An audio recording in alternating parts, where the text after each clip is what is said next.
Olá, eu sou a Eri e seja muito bem-vindo ou bem-vindo de volta ao canal. Hoje falaremos de uma creepypasta que eu achei no Reddit, no fórum No Sleep, e eu espero que vocês gostem. Não esqueçam do like, comentário, compartilhar o vídeo e de se inscrever no canal. Então, fiquem com a creepypasta. Não sei o que estou fazendo postando isso num fórum da internet, mas preciso tirar isso de algum jeito. Talvez escrever tudo e postar online ajude. Bom, eu duvido, mas vale a pena tentar. Aqui vai nada. Meu nome é Daniel Mathis. Eu era detetive, mas me aposentei há 2 meses. Bem, talvez aposentado não seja a palavra certa. Forçado a sair é mais apropriado. De qualquer forma, não estou mais na polícia. Mas já chega de falar de mim. Se vou contar essa história corretamente, preciso começar do começo. O começo mesmo. Tudo começou há 20 anos. Uma criança desapareceu. Um garotinho de apenas 10 anos. Seu nome era Johnny. Eu já havia trabalhado em alguns casos de desaparecimento, mas este era diferente. Johnny estava voltando da escola com alguns amigos. Estava escurecendo, então ele decidiu pegar um atalho pela floresta. Seus amigos estavam com muito medo de segui-lo, então Johnny foi sozinho.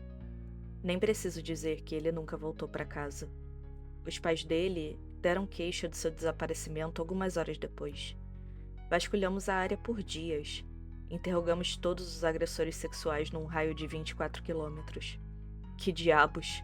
Vasculhamos cada centímetro daquela maldita floresta, mas nunca o encontramos. Quem quer que tenha levado Johnny foi esperto na forma como fez isso. Sabia como encobrir seus rastros.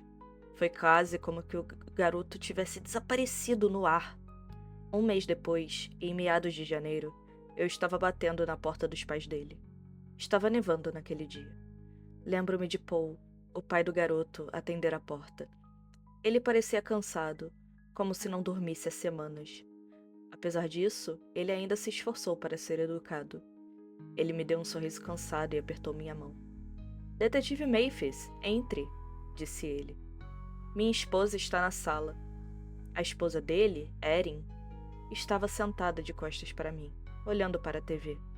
Na tela havia uma gravação de Johnny, feita alguns meses antes dele desaparecer.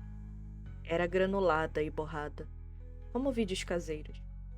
Ele tinha o cabelo laranja vivo, sardas e olhos verdes, igualzinho à mãe. No vídeo, ele estava vestido com uma jaqueta acolchoada e brincando com uma pilha de folhas. Deve ter sido gravado no jardim de frente da casa deles. "Mamãe! Mamãe! Olha só!" gritou ele, dando um pulo antes de pular de cabeça na pilha de folhas. Ele saiu correndo alguns segundos depois, com a folhagem solta grudada no cabelo. "Uau, querido!" disse a voz de Erin atrás da câmera. Johnny deu um sorriso radiante, mostrando espaço entre os dentes da frente antes de se preparar para pular nas folhas mais uma vez. Fiquei parado na porta da sala de estar, assistindo ao vídeo se desenrolar. Assim que chegou ao fim, Erin o recomeçou do começo. Tinha apenas alguns segundos de duração. Ela olhava fixamente para a TV, esfregando o colar com o polegar, sussurrando baixinho. "Querida", disse Paul, tirando-a do transe. "O detetive Mathis está aqui." Erin olhou e pausou o vídeo. "Por favor, sente-se", disse Paul, gesticulando para a cadeira. Ele e Erin sentaram-se no sofá, em frente a mim. Ele segurando a mão dela enquanto eu começava a falar. "Senhor e senhora McLean, sinto muito, mas receio que não sejam boas notícias. Temos que interromper a busca por Johnny." Erin desabou imediatamente, soluçando entre as mãos. Paul fechou os olhos com força, tentando se impedir de fazer o mesmo. Para ser sincero, também senti vontade de chorar. Lutei para manter o caso em andamento o máximo que pude, mas... Bem, Johnny está desaparecida há 1 mês e não temos mais pistas. Vamos manter o caso em aberto, mas até que novas evidências apareçam, bem, não há nada que possamos fazer. A sala de estar encheu com o som dos lamentos de Erin. Paul tentou ao máximo confortá-la, mas mal conseguia se conter. Você prometeu! Erin começou a gritar. Você prometeu que o traria para casa! Senhora McLean, eu sou. Por que você não pode trazê-lo para casa? Ela gritou. Ele se levantou e subiu as escadas furiosa, deixando Paul e eu sozinhos na sala de estar. Sinto muito, sinto mesmo, murmurei sem conseguir encará-lo. Paul enxugou as lágrimas do rosto antes de se levantar.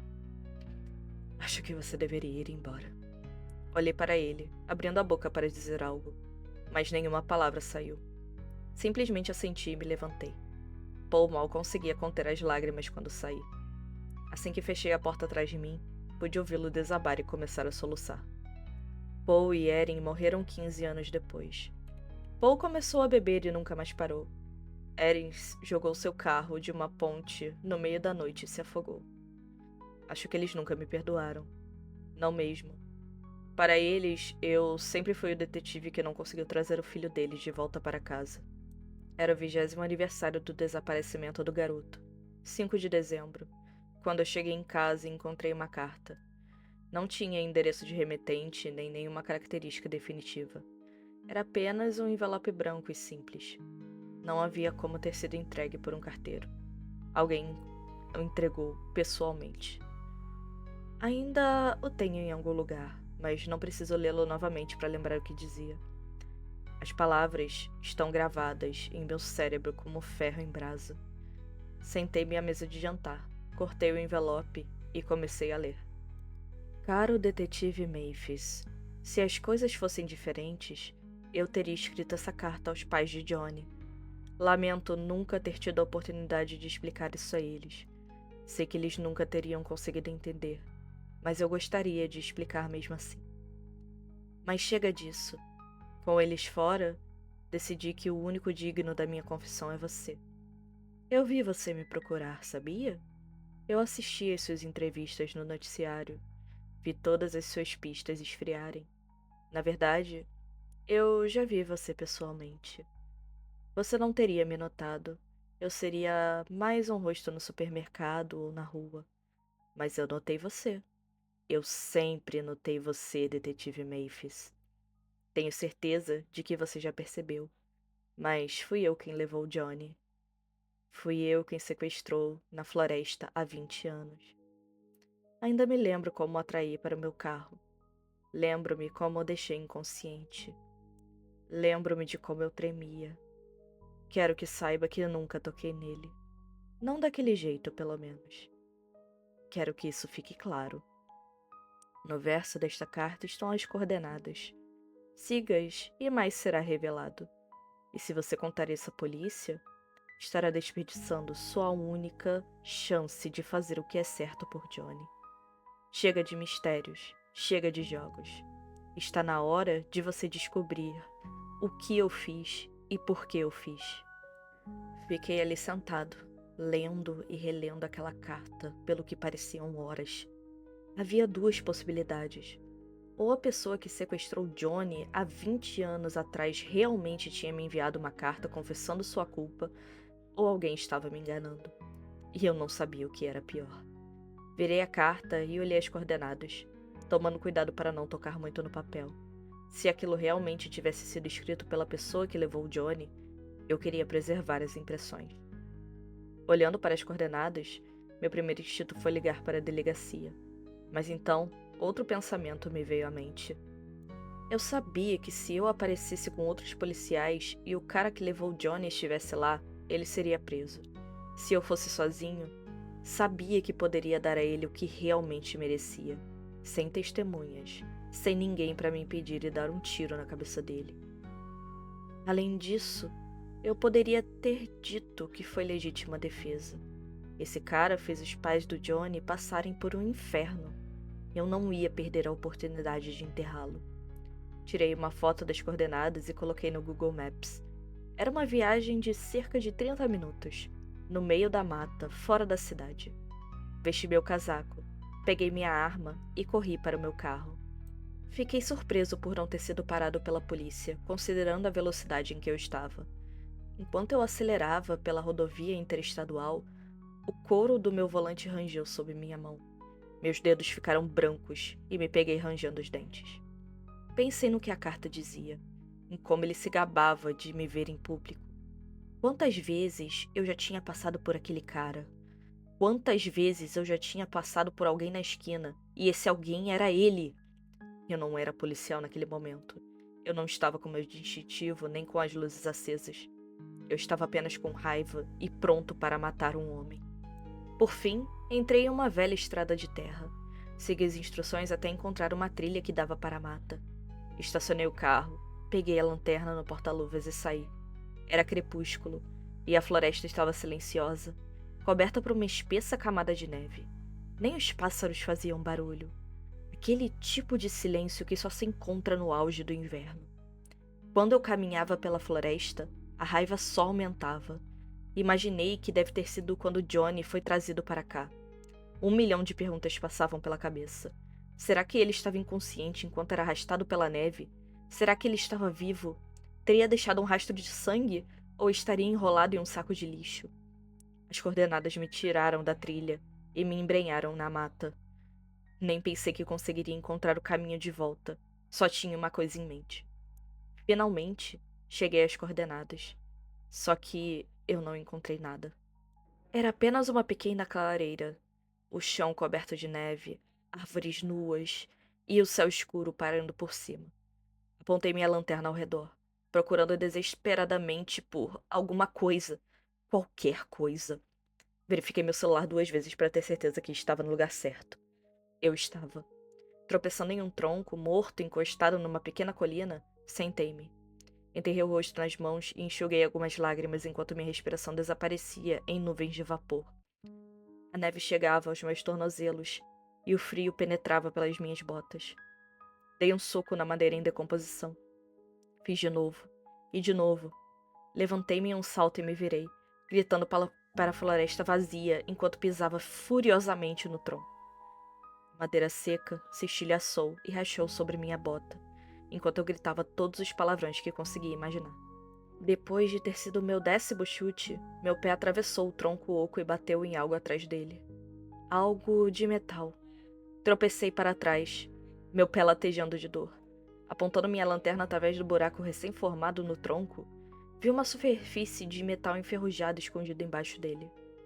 Rolei freneticamente o tronco para o lado, a madeira se partindo enquanto eu revelava o que havia por baixo. Afastando a neve, percebi que eu estava vendo a entrada de um bunker. Minha respiração estava presa enquanto eu puxava a trava. Para minha surpresa, ela estava destrancada. A pesada porta rangeu quando eu a abri. Foi recebido por degraus de pedra que desciam à escuridão. Acendi a lanterna e vi profundidade daquele bunker. Devia ter uns 3 ou 4 metros e meio de profundidade antes que os degraus finalmente parassem e dessem lugar ao corredor escuro. Saquei minha arma, respirei fundo e comecei a descer alguns degraus. Deixando um rastro de neve e lama para trás, cheguei ao pé da escada e apontei minha lanterna para o corredor. No final do corredor, havia uma grande porta de metal. Minha própria respiração era ensurdecedora à medida que se aproximava. Encostado na parede, ao lado da porta, havia um mostrador. Segurando minha lanterna na curva do pescoço, girei-o. Estremeci quando algum tipo de interfone apitou, tocando uma versão antiga e granulada de When Johnny Comes Marching Home. Começou com tambores ensurdecedores e um assobio ensurdecedor antes de dar lugar a uma cacofonia de vozes. Quando Johnny voltar marchando para casa novamente, viva! Viva! Enfiei minha arma no coldre e cobri os ouvidos com as mãos, enquanto o som de um coral inteiro ecoava pelo bunker. Vamos dar-lhes boas-vindas! Viva! Viva! Empurrando a porta de metal, tropecei na sala e procurei freneticamente pela fonte da música. Os homens vão aproveitar, os meninos vão gritar. As mulheres, todos vão participar. E todos nós vamos ficar felizes quando Johnny voltar para casa. No fundo da sala havia um computador com vários monitores, um dos quais estava conectado a um alto-falante. E todos nós vamos sentir alegria quando Johnny chegar marchando. Agarrei o fio e arranquei do alto-falante, interrompendo abruptamente a música. Com a música parada, olhei ao redor e senti o ambiente. Eu estava em uma sala de concreto com um teto baixo e luzes fluorescentes piscantes. Parecia uma antiga enfermaria de hospital. Os balcões estavam cheios de bisturis, instrumentos cirúrgicos de vários tamanhos e seringas. No centro havia uma sala, uma mesa cirúrgica adornada com tiras de couro. O quarto inteiro cheirava a álcool isopropílico. As luzes no teto não iluminavam bem, deixando todo o bunker claustrofóbico e sufocante. A parede à esquerda parecia algo que se veria num filme de mistério. Centenas de pedaços de papel pregados em um quadro de avisos. Alguns deles tinham anotações rabiscadas furiosamente com uma letra que eu mal conseguia decifrar. Outros, no entanto, pareciam imagens impressas de sistemas estelares. Uma imagem da Via Láctea estava pendurado ao lado de um recorte de jornal antigo 20 anos atrás que diziam luzes estranhas avistadas no céu noturno. A parede oposta, na verdade, não era uma parede, mas sim uma divisória de vidro. Separava aquela parte da sala de tudo o que havia além dela. Atrás do vidro, havia uma névoa azulada espessa, tão densa que eu nem conseguia começar a ver o que havia do outro lado. Johnny, você está aqui? Gritei, correndo até o vidro tentando espiar. Recuando, olhei ao redor da sala em busca de algo para quebrar o vidro. Foi então que eu vi. Em uma das telas do computador havia uma gravação intitulada Para Memphis. Aproximando da tela, passei o mouse sobre ela e cliquei em reproduzir. Olá, detetive Memphis. Segurei minha arma com mais força quando ouvi sua voz. Durante 20 anos imaginei como seria o som daquele monstro. Ouvi-lo finalmente pareceu surreal. A voz estava um pouco distorcida por um modulador, mas ainda assim percebi que ele tinha mais ou menos a minha idade. No máximo, uns 60 e poucos anos. Se você está ouvindo isso, então leu minha carta. Se você esperava me prender, ou talvez até me matar, lamento decepcioná-lo. Tomei medidas exaustivas para encobrir meus rastros. Mesmo que você consiga descobrir minha identidade, eu já terei ido embora há muito tempo. Cerrei o maxilar, imaginando o quão satisfatório seria sufocá-lo. Tenho certeza de que você tem muitas perguntas. E acho que esta gravação responderá a maioria delas. Mas antes que eu possa explicar uma coisa, acho melhor eu apresentar alguém a você. Com isso, a câmara atrás da divisória de vidro começou a chiar. A névoa se dissipou rapidamente e a sala além foi revelada. Acho que eu nunca conseguirei esquecer o que eu vi quando a névoa se dissipou completamente. Eu ainda vejo isso toda vez que fecho os olhos. Toda vez que eu adormeço, eu vejo essa coisa. Do outro lado do vidro havia um... nem sei como chamá-lo. Parecia vagamente humanoide, mas seus membros eram mais parecidos com os de um aracnídeo. Inúmeros dedos com inúmeras articulações se estendiam de suas palmas, como uma teia de aranha.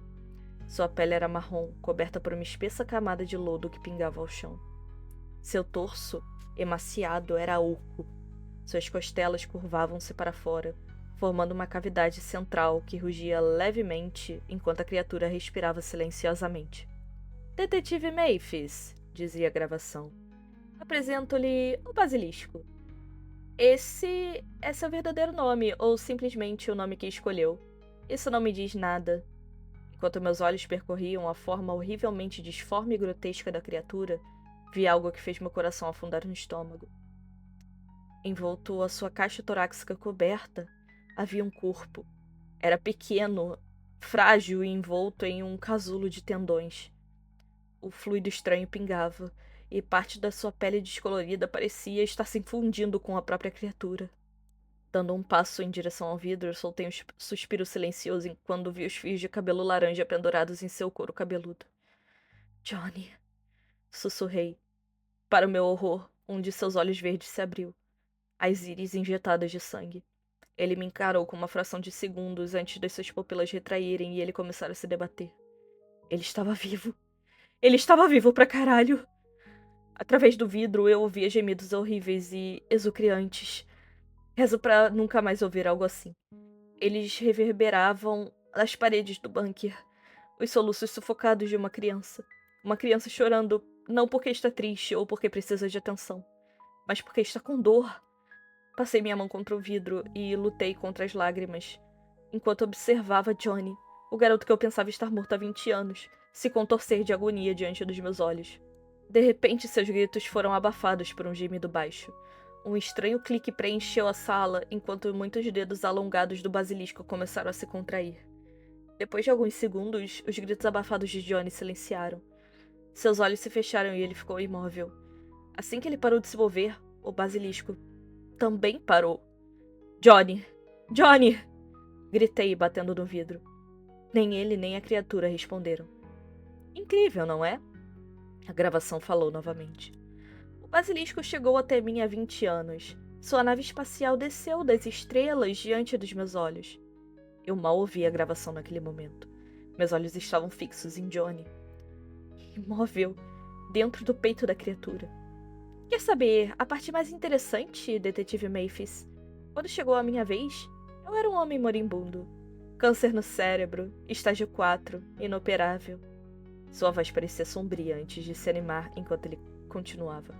O basilisco me curou. Eu deveria ter morrido anos atrás. Mas ele interrompeu meu tumor. Comecei a olhar ao redor da sala, procurando alguma maneira de entrar na câmera. Mas não encontrei nada. Johnny estava completamente isolado. Você consegue ver o fluido que ele está secretando? Nesse fluido está a cura para o câncer. Consegue imaginar um mundo onde não precisamos temer um destino tão horrível? As enzimas daquele fluido eram a chave. Eu sabia que se conseguisse isolá-los e aprender a replicá-los, poderia fazer do câncer uma coisa do passado. E o basilisco estava disposto a me ajudar. A voz parou por um segundo, e eu posso ouvir o homem soltar um suspiro. Só precisava dar algo de mim. Queria um filho. Já revivi essa parte na minha cabeça mais vezes do que gostaria de admitir. Nunca, nunca me deixe de dar nojo. O basilisco é uma criatura abstrata. Alimenta-se de frutos futuros que nunca existiram. E ninguém mais com potencial ou imaginação para o futuro do que uma criança. Johnny está vivo lá dentro. O basilisco o mantém vivo, mantendo sua psique presa no corpo de uma criança, sonhando com um futuro que ele nunca teve. Sei que seu primeiro instinto provavelmente seria tirá-lo de lá, mas isso não vai salvá-lo. O basilisco se alimenta de Johnny há 20 anos. Eles estão fundidos em corpo e mente. Se você separá-los, ambos morrerão. Comecei a chorar. Tropecei para trás e me encostei na mesa de operação, incapaz de desviar os olhos do vidro. A voz suspirou profundamente. Sei que me acha um monstro, detetive Mathis, mas eu mantenho o que fiz. Sabe por quê? Ele parecia tão arrogante, tão convencido. Porque descobri como replicar as enzimas. Em alguns anos, terei a cura para todos os tipos de câncer que existem. Sabe quantas crianças morrem de câncer todos os anos? Quase 100 mil. Quase 2 milhões de crianças morrem em agonia desde que tomei Johnny pela primeira vez, desde que entreguei ao basilisco. Eu tinha que fazer isso. Tenho o dever de salvar o máximo de pessoas que puder. E o basilisco jamais teria me ajudado se eu não tivesse lhe dado um filho. Sacrifiquei um para salvar milhões. Por mais que eu tentasse, não conseguia desviar o olhar da tela do outro lado do vidro mais do que alguns segundos. A forma sobrenatural, incompreensível, distorcida do basilisco. O corpo quase irreconhecível de Johnny, preso ali dentro. Se eu tivesse ido ao governo, a voz recomeçou, eles teriam trancado sobre o Pentágono. Teriam torturado o dinheiro e, se algum dia percebessem o bem que ele poderia fazer, teriam dado apenas aos ricos. Ao certo ponto, aos corruptos, aos gananciosos e aos pervertidos. Eu podia ouvir a raiva e a amargura em sua voz. Vou dar esta cura a todos, não apenas aos ricos. Em breve, o câncer será uma lembrança distante. Johnny fez um sacrifício necessário. Seu sofrimento levou a um avanço sem precedentes da medicina. Enquanto a gravação prosseguia, aproximei-me do vidro. Observei a carcaça emaicida amontoada na cavidade torácica. Seu olho se abriu novamente, apenas por um segundo. Olhou ao redor da sala, parecendo seguir a teia de dedos agarrada ao teto. Nos segundos antes de fechar o olho novamente, pude ver a dor de Johnny. Seu medo. Agora, continuou a gravação, pelo que vejo, você tem algumas opções. Poderia ligar para sua delegacia, mas isso seria tolice. Se mostrar o basilisco para eles, a CIA não vai demorar muito. Se não te matarem, farão uma lavagem cerebral para que você nunca mais possa falar sobre isso. Levarão o basilisco e Johnny para o estudo. Ele permanecerá em seu inferno e a culpa será sua. Olhei para a arma em minha mão e passei o polegar sobre o metal preto. Sua segunda opção é matá-los, disse a gravação. Mesmo sabendo que eles viriam, senti meu coração afundar no estômago quando ele disse aquelas palavras. Imagino que tenha trazido sua arma. O vidro não é a prova de balas. O basilisco também não. Bastam alguns tiros. Não sou bobo, sei que o basilisco foi deixado sozinho. Acabará saindo do bunker e começando a procurar outras crianças. Como qualquer viciado, a euforia vai passar e ele vai procurar a próxima. Eu não conseguiria acabar com a vida dele. Trabalhei com ele por muitos anos. É praticamente meu colega. Pela primeira vez desde que a gravação começou, detectei um toque de compaixão em sua voz. Então, a decisão é sua, detetive Mathis. Você pode acabar com o sofrimento de Johnny e ir embora. Pode ficar satisfeito sabendo que acabou com o sofrimento dele da única maneira possível. Ou então, você pode notificar ao governo. Pode arriscar a própria vida e condenar Johnny, sabe-se lá quantos anos de mais de agonia. Você é um homem pragmático, assim como eu. Confio que tomará a decisão correta. E com isso, a gravação terminou. Fiquei no bunker com nada além do zumbido das luzes fluorescentes e da abominação horrível do outro lado do vidro. Levantei os olhos da minha arma e vi Johnny me encarando. Não com um olho, mas com dois. Lágrimas escorriam por suas bochechas enquanto ele me fitava, seus olhos implorando por algo. Não sei o que se passava na cabeça dele. Nem tenho certeza se ele ainda era capaz de pensar em algo depois de 20 anos de tormento.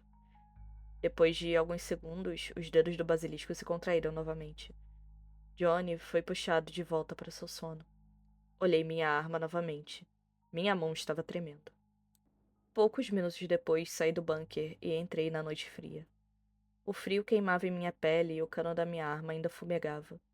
Uma leve nevasca começou a cair quando eu me sentei no tronco oco.